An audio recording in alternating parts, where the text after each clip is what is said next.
Sachez que l'épisode d'aujourd'hui n'est absolument pas scripté. Il n'y a pas un seul mot qui a été posé sur un papier ou une seule idée qui est sortie de ma tête. Parce que comme vous l'avez peut-être vu passer sur Insta, je suis dépourvue de créativité, je suis dépourvue d'idées pour cet épisode de podcast. Je vous ai fait un sondage, j'ai vu passer vos idées, j'étais là, franchement les idées sont pertinentes, mais aucune ne m'inspire pour l'épisode de cette semaine. Et j'étais là, mais tu sais quoi Hélène, soit il n'y a pas d'épisode lundi, soit juste tu prends ton micro et tu regardes ce que ça donne. Genre vas-y, parle de ce que tu veux. Genre c'est un bon exercice aussi, soit ça part, genre là tu sens que t'es dans un flow ou quoi que ce soit et ça donne un épisode potable, soit et bah tu sais quoi, genre ça part à la poubelle et il y aura juste pas d'épisode lundi, ce n'est pas la fin del mundo. En vrai j'ai quand même une idée de ce que j'ai envie de vous partager, mais sans que ce soit forcément construit autour. Genre c'est plus, j'avais envie de vous partager ce qui s'était passé dernièrement d'un point de vue assez off de mon business, parce que ces dernières semaines je travaillais un peu en off sur une idée, j'avais envie de faire évoluer mon activité et notamment justement ma manière d'accompagner. Parce que si vous le savez peut-être, alors vous devez le savoir si vous me suivez sur Instagram, sinon sur le podcast ça se voit pas trop, ou même si vous me connaissez en off ou que vous avez pris les accompagnements avec moi, j'ai cette sensibilité à tout ce qui est santé. Pour le coup, c'est depuis toujours. Alors, pour être honnête, c'est né plutôt quand j'étais petite, d'un peu un côté hyperchondriaque, je sais plus comment on dit. Mais j'avais toujours peur d'être malade, enfin bref, tout ça. Et donc, ça m'a donné un peu cette vigilance autour de ma santé. Plus combiné au fait que mes parents nous ont toujours élevés dans l'alimentation bio au maximum. Genre, on n'a jamais eu, nous, trop de Nutella et de trucs comme ça. Alors, peut-être que le Nutella, j'avoue qu'on en avait parce qu'on était assez friands, mais tout ce qui est gâteau industriel et compagnie, on n'en a pas eu beaucoup. Et du coup, j'ai toujours eu cette sensibilité de manger des produits du jardin. Ma mère, elle a un jardin énorme, de manger des produits locaux, de saison et compagnie. Et donc, j'ai toujours eu cette sensibilité quand même sur ma santé parce que je savais que c'était mieux de manger ça que de manger des gâteaux industriels. Enfin, j'ai toujours eu cette conscience et je me suis toujours dit, et on m'a toujours répété pour le coup, fais du sport et tu verras plus tard, genre, tu seras content d'avoir fait du sport, tu seras en super santé, etc. Donc, j'avais un peu toujours ce truc de fais du sport, fais attention à ta santé en fond et qui, au début, n'était pas forcément basé sur des bonnes bases, c'était plus en mode moi je veux vivre super longtemps et compagnie. Et vraiment aujourd'hui c'est un truc de ça fait partie de mon quotidien et je sais qu'en tant qu'entrepreneuse c'est aussi ça qui me donne mon énergie, ma vitalité, qui fait que je ne tombe jamais malade. Enfin je touche du bois mais vraiment je ne suis jamais malade, c'est un truc de dingue, j'ai jamais de douleur chronique à part à l'estomac parce que ça vraiment le siège des émotions, c'est là où il y a tout qui se chapote un petit peu quand on est un peu anxieuse, quand on est un peu stressée. Donc en tant qu'entrepreneur c'est compliqué aussi et personnellement c'est là que ça se répercute. Il y en a c'est sur le sommeil, il y en a c'est sur d'autres choses, moi j'avoue que c'est sur le ventre. Mais du coup j'ai toujours eu cette sensibilité de faire attention à ma santé. Et je me suis dit mais ça fait tellement partie de moi au même titre que le mindset que j'ai envie d'en parler. Genre, dès le début, quand je me suis lancée à mon compte, j'avais essayé de collaborer avec une naturopathe où on s'était dit, mais on va lancer un accompagnement ensemble parce que ça fait trop sens en fait. Genre, c'est trop logique quand tu bosses sur ta santé physique et de travailler sur ton plan émotionnel, mindset aussi, mais dans l'autre sens aussi, c'est que le corps et l'esprit sont tellement liés que ça fait grave sens de travailler sur son mindset, mais en même temps de travailler sur sa santé. Et personnellement, ça se reflète beaucoup dans les accompagnements que j'ai. Alors, les gens viennent me voir pour la partie mindset, la partie business de leur activité, mais souvent on en vient à travailler aussi et à parler de la santé. Alors j'oriente beaucoup sur la naturopathie parce que je me prône pas du tout naturopathe, mais je sais quand même déceler quand il y a de la fatigue, il y a des dérèglements hormonaux, enfin en fonction des symptômes qu'on me met sur la table, je suis là, genre vraiment, je pense qu'il y a un truc justement un peu plus de l'ordre physiologique et biologique à aller traiter, et je me suis dit, ok, mais là, est-ce que c'est pas le bon moment? Genre ça fait tellement partie de moi, j'ai tellement posé des bonnes bases aussi avec ma première année de business en mode aujourd'hui ça tourne, est-ce que c'est pas le moment de faire évoluer et d'inclure cette conviction plus santé, mais vraiment santé hormonale, santé, le cycle de la femme, la nutrition, le sport, enfin est-ce qu'il n'y a pas un moyen de l'inclure aussi? Parce que je sentais qu'il y avait quelque chose qui avait envie d'émerger, enfin je vous en parlais dernièrement, c'était l'idée de waouh, genre je sens qu'il y a quelque chose de plus grand qui doit naître, genre que j'avais un peu genre l'idée au bout, comme on dit on a le mot au bout de la langue, moi j'avais l'idée au bout du cerveau. Alors je m'étais posée, j'avais laissé décanter et pour le coup ça avait mis un moment quand même à venir à l'esprit et il avait fallu quand même plusieurs semaines pour que je conscientise tout ça, que je le verbalise et je me suis dit ok mais dans quelle mesure est-ce que je mets la santé mais est-ce que je mets aussi la spiritualité parce que ça fait partie en gros d'un ensemble et c'est en gros ça sur lequel je voulais bâtir l'accompagnement d'un truc vraiment 360 degrés en mode pas juste baser le mindset du CEO mais pour être genre justement un bon CEO, genre un CEO qui est serein, qui profite de son activité, qui est ok au quotidien, enfin vraiment qui se sent bien, qui est épanoui, voilà, qui est épanoui, c'est plus ça le mot, genre juste il est pas ok, genre le mec il est épanoui ou la nana, la personne elle est épanouie, elle est contente d'être là, genre elle subit pas son business, elle subit pas ses relations, elle subit pas son quotidien. La base de tout c'est venir travailler, genre notamment le mindset, mais aussi du coup la santé, le rapport à la vie avec la spiritualité. Et je me suis dit mais ça, parce que moi c'est ça qui me permet aujourd'hui d'avoir un si bon rapport à l'entrepreneuriat. Alors évidemment des fois c'est compliqué, genre surtout en ce moment, je sens que c'est assez intense et qu'il y a du coup de nouveau un petit peu de surmenage, mais j'arrive à l'identifier. Mais du coup, je me disais, mais ok, c'est ça aussi qui me permet à moi d'être j'ai pas envie de dire une si bonne entrepreneuse, parce que j'ai pas envie de dire il y a des bons et des mauvaises entrepreneuses, mais qui me permet en tout cas de garder le goût à l'entrepreneuriat, d'être si proactive dans mes idées, d'avoir vraiment la vitalité et l'énergie et tout. Et du coup, je me suis dit, ok, est-ce que je fais évoluer mes accompagnements dans ce sens-là? Alors, spoiler alerte, on n'en est pas arrivé là, parce que le bout de ma réflexion, c'est non, Hélène, tu n'iras pas dans cette direction. Et j'ai envie justement, à travers les quelques minutes d'épisode, parce que purée, ça fait déjà 7 minutes qu'on parle en fait, peut-être qu'il y aura un épisode à la fin de cet enregistrement, mais j'ai envie de vous partager justement qu'est-ce qui a fait que de A à Z, genre je me suis dit, ok, il y a un mois, genre j'ai eu cette idée, aujourd'hui, un mois après, en fait j'arrive à me dire, en fait juste c'est pas une bonne idée. Et je suis passée quand même par plusieurs étapes, et c'est un point d'ailleurs que j'avais envie de mettre de plus en plus en avant, c'est un truc qui me définit beaucoup, c'est ce côté passage à l'action, genre vraiment action-réaction. Et j'ai eu des coachs en plus qui m'ont, en communication et tout, qui m'ont dit mais ce truc-là, on le voit pas en plus dans ta communication. Et pourtant, je pense que ça fait vraiment partie de moi et j'ai envie de vous expliquer comment en fait j'en suis arrivée à, au bout d'un mois, me dire j'ai retravaillé mes accompagnements, enfin le format, j'en ai parlé autour de moi, j'ai évalué l'idée et compagnie. Et en quelques semaines, j'en suis venue à me dire ok, pas bonne idée, mais je suis alignée avec la décision. C'est pas en mode ah mince, je le fais par défaut, en mode ah bah ça marche pas, ça va pas marcher et tout. Genre vraiment, je suis alignée parce que j'ai testé le marché. On m'a dit, bah franchement, pas le moment ou vraiment pas top. Et donc, j'en suis venue à juste repousser l'idée en mode, bah c'est peut-être pas le moment, peut-être plus tard, peut-être jamais. Mais en tout cas, je suis hyper alignée avec la décision que j'ai prise. Mais là, quand j'ai pris du recul sur cette décision, je me dis, purée, c'est dingue parce que là où avant, il m'avait fallu genre 6 mois pour analyser mon marché, genre établir une offre, établir un positionnement, établir tout ça, là, je me suis dit, mais attends, en l'espace de un mois, genre même pas quelques semaines, tu as posé tout ça, genre c'est assez incroyable et ça vient juste témoigner de combien j'ai évolué, genre là où avant il m'avait fallu des mois, là en l'espace de quelques semaines, enfin vous imaginez le taux de progression. J'ai acquis des réflexes, donc que ce soit dans la manière d'imaginer mon offre, que ce soit dans la manière d'aller prospecter, d'aller en parler autour de moi, genre je sais aussi quelles informations me permettent de dire si cette idée est pertinente ou pas et je me dis purée c'est dingue, genre j'ai vu passer aussi, bon ça m'aide mais tellement de business sous mes yeux, genre j'ai aidé tellement de clientes à établir leurs offres que c'est assez incroyable de me dire qu'en l'espace de quelques jours comme ça, genre j'ai établi la mienne et j'ai regardé si ça marchait et j'ai pris une décision. Et j'en suis assez fière et surtout ça montre bien que en fait un an d'entrepreneuriat, certes ton business ça peut rester le même, mais en fait c'est même plus fort que ça, toute la manière dont tu évolues, c'est vraiment toi en tant qu'entrepreneur, tu développes des réflexes qui sont incroyables, genre des manières de penser qui sont un peu automatiques. Ça je le vois énormément sur les profils assez avancés, les personnes qui ont des business depuis quelques années où c'est vraiment action-réaction. Là où les profils plus en lancement, c'est je pose justement très théorie, très je me sécurise, très tout ça. Les personnes qui ont lancé leur business depuis un moment, c'est grave, j'ai cette idée, je la teste, ça marche pas, ok, on passe à autre chose. Et c'est pas un échec, c'est juste voilà, tu gères ton idée rapidement, tu la traites, tu vois si elle est bonne ou pas, si elle a un potentiel, si tu la creuses et que tu la développes derrière ou pas. Et c'est clairement ce que j'ai fait en l'espace d'un mois. Mais du coup, si je devais vous parler un petit peu du process là qui s'est passé ces 4 dernières semaines, il y a eu du coup 2 grosses semaines de réflexion de ok, genre je laisse mûrir l'idée, genre je laisse voir comment est-ce qu'elle se décante dans ma tête parce que j'ai eu la santé qui est venue naturellement, elle me vient un peu par bride tous les 3-4 mois où elle me dit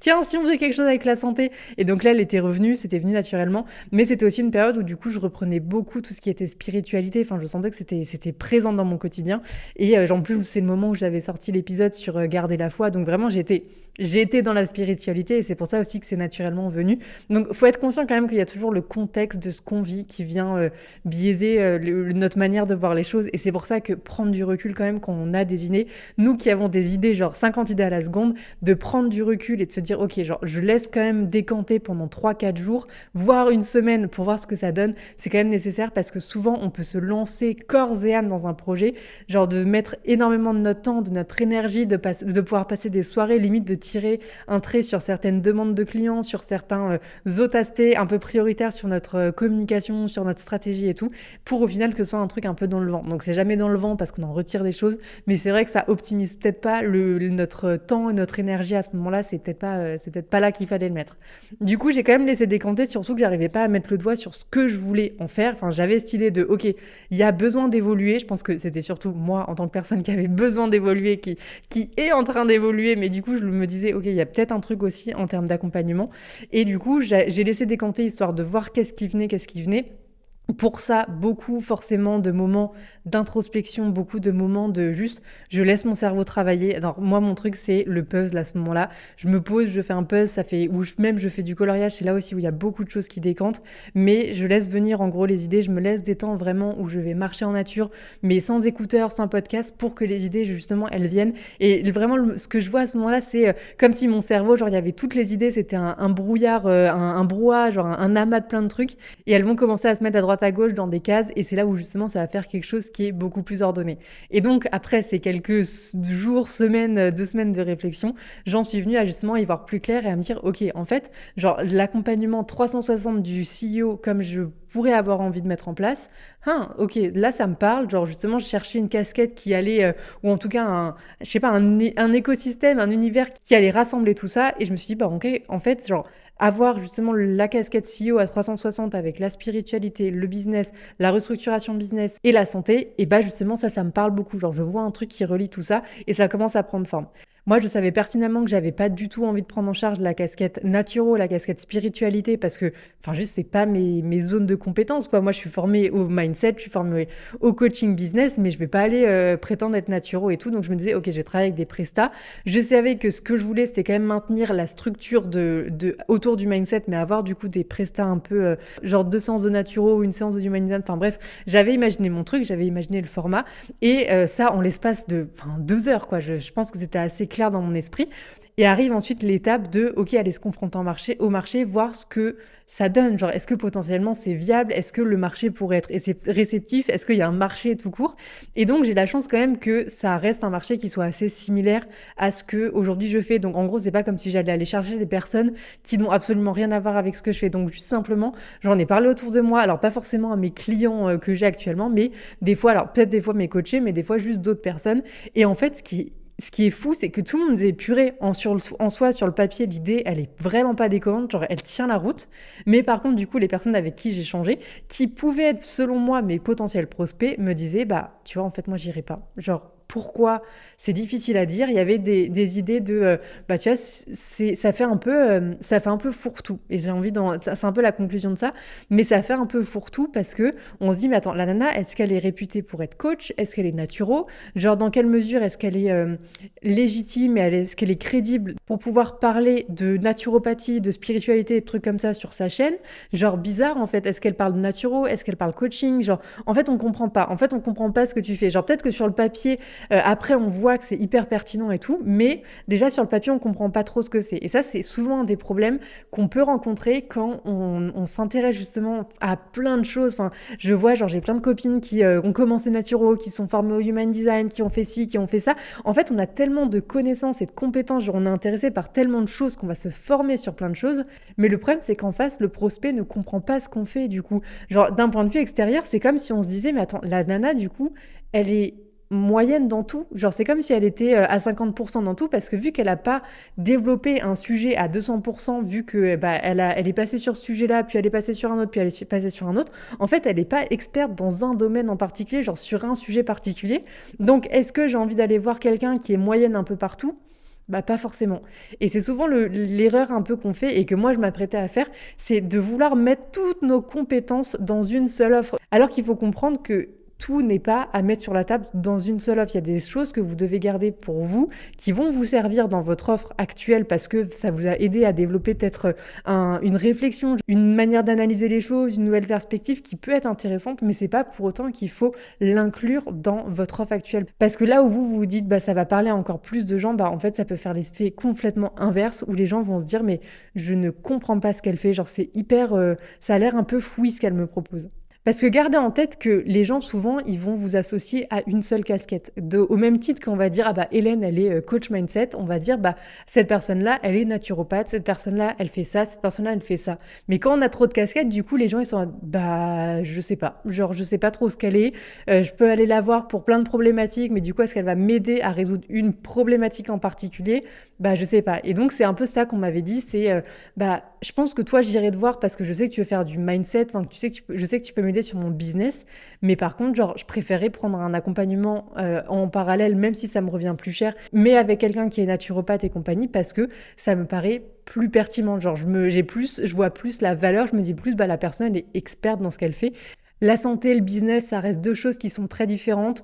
Donc, en fait, je vois pas trop l'intérêt de tout lier. Enfin, bref, je peux comprendre, en fait, la confusion que ça peut créer et la perte de valeur au final. Alors que nous, on se dit, bah, on va rajouter de la valeur. Bah, au contraire, ce que ça peut créer, c'est une perte de valeur aux yeux du prospect parce que lui se retrouve complètement confus quand il voit l'offre. Il se dit, mais elle est où la valeur finalement? Genre, il y a tellement de valeur que je ne vois plus la valeur. Donc ça, c'était un peu la troisième étape où je me suis dit, ok, je suis allée confronter au marché, j'ai vu que ça prenait pas, je me suis dit, mais attends, ton offre, elle peut être travaillée autant que tu veux, genre tu peux avoir trouvé les meilleurs prestataires, tu peux avoir imaginé le format, vraiment le meilleur accompagnement de tout ça. Si les personnes ne voient pas en face la valeur et donc ne sont pas prêts à dépenser de l'argent là-dedans parce que bah juste ils se disent, c'est un investissement que j'ai pas envie de faire, bah en fait, il y a pas d'intérêt, il y a pas de business. Parce qu'un business, pour marcher, il a besoin de sa clientèle. Logique. Mais du coup, ton offre, elle peut être aussi incroyable que ce que tu imagines. Elle peut être tellement irrésistible, c'est souvent le mot qu'on entend. Elle peut être aussi irrésistible que ce que tu imagines. S'il y a personne en face pour répondre et pour prendre cette offre, et bah ton offre, elle ne sert à rien. Genre ton offre, ce sera un truc dans le vent, ça restera de la théorie. D'autant plus combiné au fait que vraiment le truc que j'imaginais, c'était quelque chose de très premium. C'était une offre où déjà il y avait l'accompagnement mindset, donc c'est déjà un investissement, plus le fait de travailler avec des prestats, ça renforce le prix, donc ça rend le prix de l'accompagnement final super cher.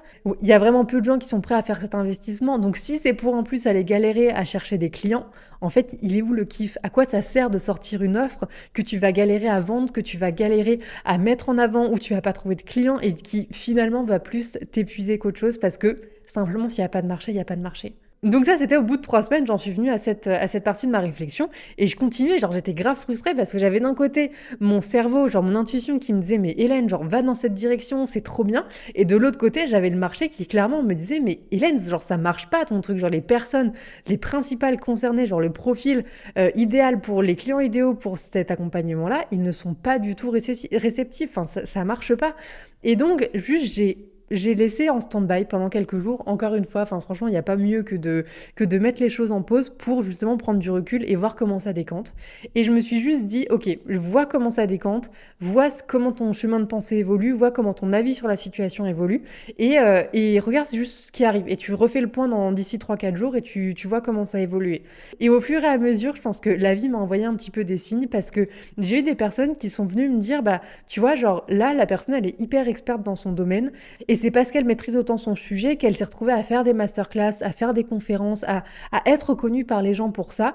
Et au contraire, j'avais d'autres personnes que je voyais autour de moi qui lançaient plein de trucs et je me disais, mais aujourd'hui, je sais même plus pourquoi les approcher, ces personnes-là. Est-ce que je les approche pour le côté santé? Est-ce que je les approche pour le côté énergétique? Enfin, je sais plus en fait, je sais plus moi-même.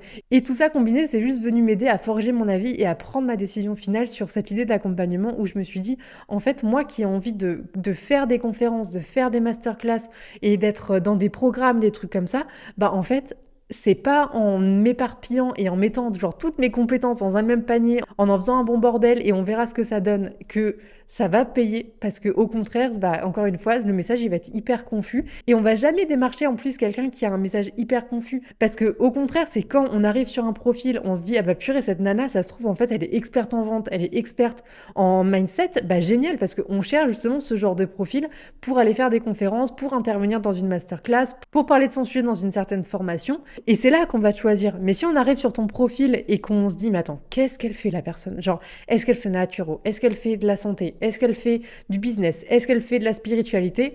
En fait, là, il y a pas grand-chose, il y a rien qui en ressort. Enfin, on va juste scroller en se disant: «OK, je comprends pas ce qu'elle fait» et là, les gens, ils vont juste passer au profil suivant parce qu'ils se disent: «Si moi-même sur son profil Insta, je ne comprends pas ce qu'elle fait, c'est que son message, il doit être tout autant confus. Donc en fait, je passe juste au profil suivant». Et donc encore une fois, j'ai pris du recul sur: «OK, c'est quoi ma grande vision à long terme?» Bah, ma grande vision à long terme, c'est de faire des conférences, c'est de faire des masterclass, c'est de faire tout ça et du coup d'être reconnue pour mon expertise. Et donc la bonne décision à prendre aujourd'hui, c'est celle que j'ai actée, c'est OK, cet accompagnement, c'était une bonne idée. Enfin, peut-être un jour dans un monde parallèle, ce sera une bonne idée. Genre, il y a un truc peut-être un jour qui pourra en faire, mais c'est juste pas le bon timing. C'est pas aujourd'hui qu'il faut la développer. C'est pas aujourd'hui que ça va t'aider à t'élever et à atteindre ta vision. Donc juste cette idée, tu l'as traitée, t'as traité le truc. Donc il y a pas, tu sais, de goût d'inachevé. Il y a pas de goût de mince purée. C'est une idée un jour que je peux développer et tout. Non, j'ai regardé la pertinence de cette idée et j'ai vu qu'elle n'était pas tellement pertinente, donc je passe juste à autre chose. Et il n'y a pas du tout d'amertume, il n'y a pas de goût d'inachevé, il n'y a pas de goût de tout ça.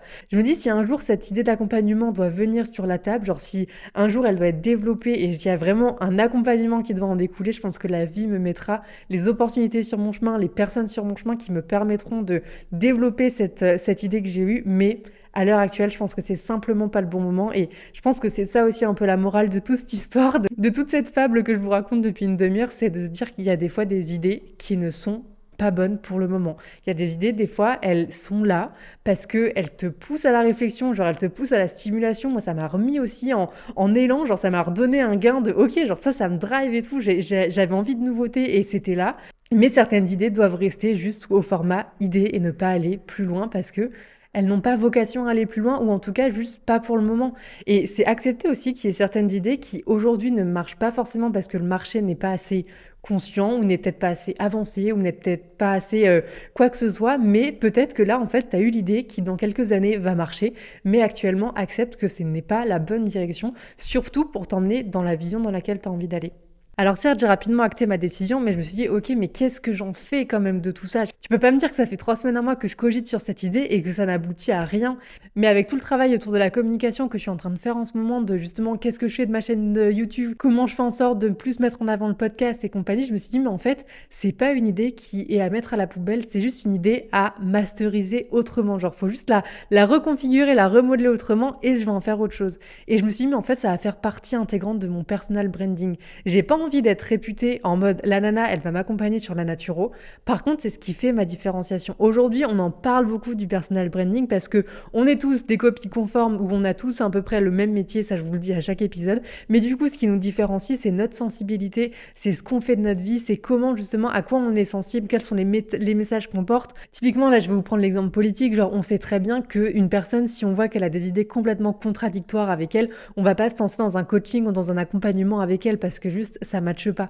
Bah là, c'est exactement la même chose, c'est de se dire, bah ok, en fait, genre je suis aussi quelqu'un de conscient de ma santé, je suis aussi quelqu'un qui a ce rapport à la spiritualité où je tire les cartes, j'ai confiance en l'univers, bref, c'est un jargon dans lequel on se retrouve aussi les unes les autres. Donc je me dis déjà, vous qui êtes sur l'épisode de podcast, vous avez potentiellement aussi cette sensibilité à au moins un des sujets dont je parle régulièrement. D'autres coach mindset peut-être vont vous parler beaucoup plus d'argent, de crypto, de trucs. Moi, c'est pas du tout mes sujets de prédilection, mais du coup, vous allez peut-être plus accrocher avec cette personne parce qu'au final, quand on se lance dans une expérience avec quelqu'un, que ce soit alors du coaching, mais ça peut très bien être genre toute autre forme de prestat, on veut accrocher avec la personne en tant que telle. On veut se dire, ok, bah la personne que j'ai en face de moi, elle me correspond. Je vais pouvoir éventuellement parler de sujets sur lesquels elle va me comprendre. Je vais pouvoir parler de sujets en off aussi avec elle si jamais on est amené à se croiser sur un événement ou quoi que ce soit. Enfin, j'ai envie de me dire que la personne que j'accompagne et qui m'accompagne potentiellement, on a un sujet de prédilection en commun, genre qu'on se ressemble, qu'elle va pas me proposer des choses qui sont complètement aux antipodes de ce à quoi je crois.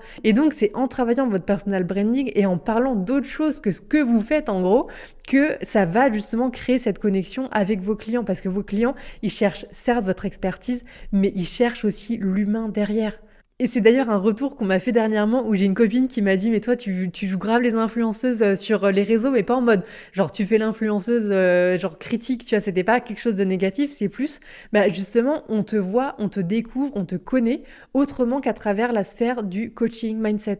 On sait que t'es quelqu'un qui est justement sensible au sport, qui est sensible à la santé, genre on connaît un petit peu tes galères quotidiennes, on sait que t'as justement cette sensibilité aussi avec les animaux, que t'aimes trop ça, enfin en gros de raconter raconter ta vie, de parler aussi de ce qui te définit toi, ça crée la connexion avec les gens. Et elle, pour autant, c'est peut-être pas forcément quelqu'un qui aujourd'hui va me prendre un coaching, mais elle prend plaisir à être sur mon compte, à interagir avec moi et compagnie, alors que franchement, on n'est pas si copines que ça, enfin, c'est pas mon cercle proche, et pour autant, c'est quelqu'un de génial, hein, bien sûr, mais c'est juste pas mon cercle proche, et pour autant, je sais qu'un jour, si elle devait se tourner vers quelqu'un, c'est parce que on a cette accroche, cette sensibilité commune, que potentiellement, elle se tournerait plus vers moi, et vers un autre coach qui pourrait avoir une expertise encore plus importante que la mienne, qui pourrait avoir lu encore 45 000 bouquins de plus, avoir 10 ans de formation ou quoi que ce soit, c'est parce que justement, on a cette sensibilité commune, et ça, je pense qu'on sous-estime souvent l'impact que ça peut avoir dans la détermination de la personne avec qui on s'engage, que ce soit en coaching, mais que ce soit aussi en immobilier, que ce soit en tout ça. Genre, il y a tellement de gens similaires sur le marché, il y a tellement, par exemple, d'agences immobilières sur le marché, que c'est à travers votre philosophie, à travers vos valeurs, que vous allez vraiment faire la différence. Là, je repense à une copine, là, en plus, qui fait partie de la communauté, qui vraiment a une vision de tout ce qui est immobilier, où elle, vraiment, ce qu'elle met en avant, c'est le côté humain, c'est le côté, on vend un avenir, en fait. Genre, on vend une maison pour qu'il y ait une famille qui se développe, pour qu'il y ait un couple qui grandisse, qui ait des enfants, qui ait un chien, qui vive, en fait. Et j'ai trouvé ça tellement beau, parce que c'est pas juste tu vends une maison, c'est tu vends un avenir, genre tu vends une expérience, mais qui va au-delà juste de la vente de la maison. Tu vends vraiment quelque chose enfin, je sais pas, qui est trop beau, quoi. Elle m'a dit ça, j'étais waouh, mais c'est une super manière de voir les choses, et je préférerais, moi, le jour où j'achète un bien, mais directement, je me tourne vers quelqu'un qui a ce côté humain, parce que je me dis, mais au moins, la personne, elle comprendra mon besoin. Au moins, cette personne, elle saura que je cherche pas une maison juste parce que elle a une baignoire, qu'elle a des grandes baies vitrées et que je ne sais quoi. Je cherche une maison dans laquelle je peux établir ma vie, je peux faire grandir une famille, je peux élever des enfants, genre je peux créer des souvenirs. Et c'est cette sensibilité-là où je me dis, mais la personne, en fait, elle n'est pas juste à chercher à vendre à tout prix, elle cherche, je sais pas si elle cherche à te rendre heureux, mais en tout cas, elle a une dimension humaine qui est beaucoup plus importante que peut-être les 3/4 des agents immobiliers sur le terrain. Mais du coup, c'est ce qui fait aussi sa différenciation. Donc encore une fois, je vous le répète à chaque épisode, mais ne sous-estimez pas qui vous êtes, ce qui fait de vous que vous êtes vous, que ce soit vos opinions sur certains sujets, que ce soit votre sensibilité, que ce soit votre passé, que... D'ailleurs, on m'a tapé sur les doigts, là, ma coach en communication, elle m'a un peu tapé sur les doigts, où elle m'a dit, mais attends, genre, il y a un sujet sur lequel je pense qu'il y a très peu de personnes qui sont au courant. Il faut vraiment avoir écouté les premiers épisodes et bien me connaître pour savoir cette chose que je vous ai, je pense, jamais dite du coup sur le podcast, ou en tout cas là dernièrement sur les derniers épisodes. Mais elle m'a dit, mais attends, à quel moment juste t'en as pas parlé? Et je suis là, ouais, c'est fou, genre j'y ai jamais pensé, alors que c'est quelque chose qui fait vraiment partie de moi. Donc ne sous-estimez jamais les sujets dont vous pouvez parler. Il y a peut-être des sujets où vous vous dites, ouais, mais c'est pas pertinent, ça n'a rien à voir avec mon métier, ça n'a rien à voir avec ce que je fais de mon activité. Justement, parce que ça n'a rien à voir, il faut que t'en parles, parce que c'est ça qui va faire ta différence. Dans ton métier et sur le marché, ça peut être assez compliqué des fois de faire une vraie différenciation.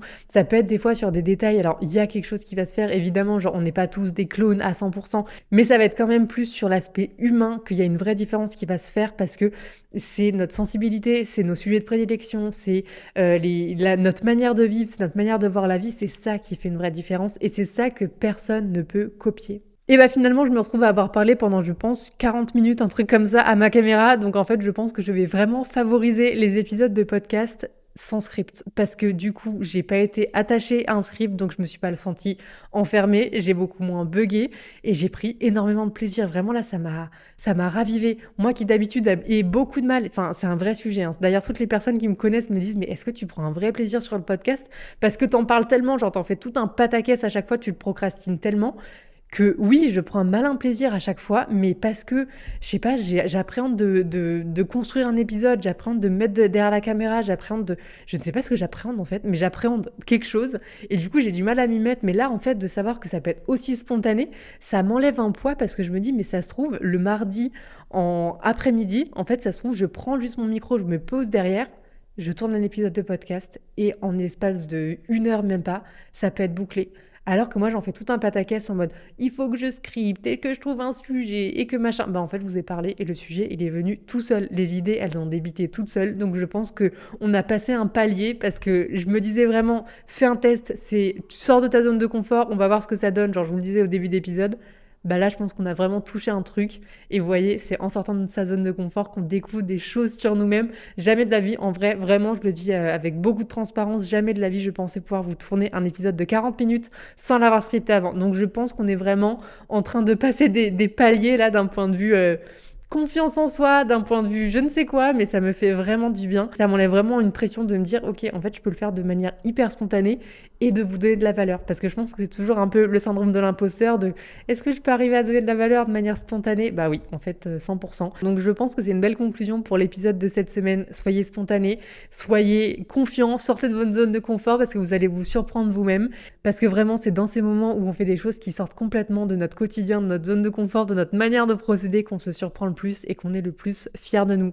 En tout cas, je vous remercie beaucoup d'avoir écouté l'épisode cette semaine. Encore une fois, je reste disponible si vous avez besoin de clarifier le sujet du personal branding, si vous avez besoin de clarifier vos offres, parce que comme vous avez pu le voir, je monte des offres hyper rapidement, je vois un potentiel, vraiment c'est ma zone de génie ce truc, de pouvoir monter des offres hyper rapidement, de pouvoir les tester, de pouvoir voir leur viabilité sur le long terme et juste de me dire ok, je garde ou est-ce que je garde pas. Bah voilà, c'est ma manière de procéder très instinctive, très intuitive, donc je serais ravie de pouvoir mettre mes compétences à votre service, donc n'hésitez surtout pas à m'écrire sur Instagram pour qu'on puisse en discuter. Je vous souhaite une très belle semaine et je vous dis à la semaine prochaine. Bisous!